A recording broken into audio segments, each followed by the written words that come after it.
the day I tried to be a master chef.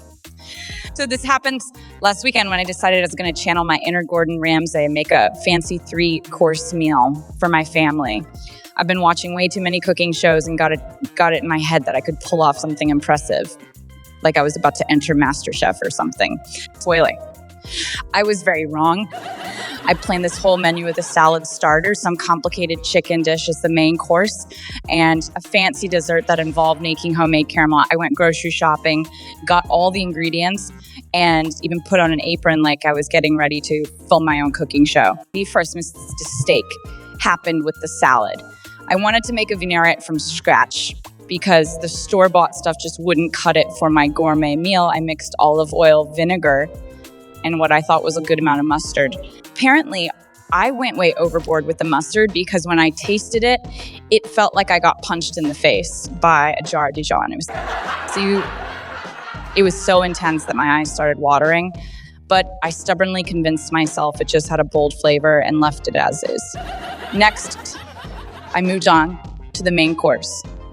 Pan-seared chicken with a fancy white wine sauce. The recipe said to deglaze the pan with wine, which sounded cool, so I was excited. I threw the chicken in the pan, but I got distracted trying to chop vegetables at the same time. By the time I looked back, the chicken was smoking a lot. I freaked out and tried to salvage it by pouring in the wine. But instead of deglazing the pan, I ended up setting off the smoke alarm. My family rushed into the kitchen thinking the house was on fire, only to find me fanning the smoke with a dish towel while pretending everything was totally under control. After that disaster, I figured I'd redeem myself with dessert. I had planned to make a creme brulee, but decided to go for something simpler. A caramel sauce to drizzle over ice cream. The problem: I've never made caramel before. The recipe said to watch it carefully because sugar can go from perfect to burn in seconds. I was feeling confident and thought, how bad could it be? Answer: really bad. I turned my back for what felt like 2 seconds, and when I looked back, the sugar had turned into a bubbling black mess. I panicked and tried to scrape it out of the pot, but it had already hardened into something that looked like lava.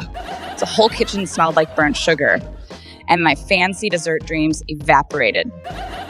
In the end, dinner was served with a salad that could double as a sinus-clearing treatment, overcooked chicken with a sauce that was mostly burnt bits, and store-bought ice cream with no caramel because I had to toss that disaster in the trash. My family, being the supportive people they are, tried to act like it was delicious, but the looks on their faces when they took a bite of that salad were priceless.